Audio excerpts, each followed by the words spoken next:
Assalamualaikum. Good morning, children. Today we want to learn subject English.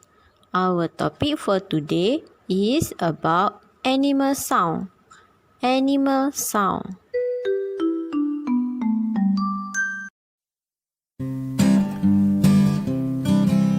The dog goes woof, woof, woof, woof.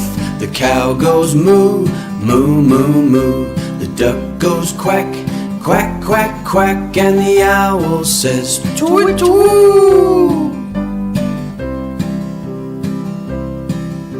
The cat goes meow, meow, meow. The bird goes tweet, tweet, tweet, tweet.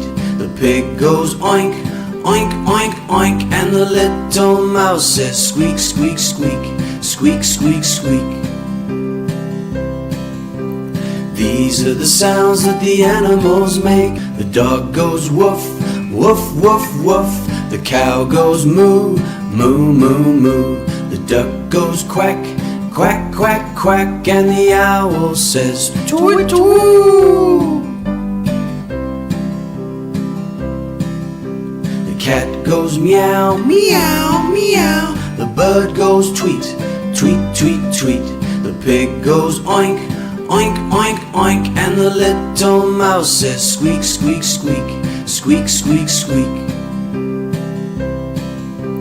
These are the sounds that the animals make. These are the sounds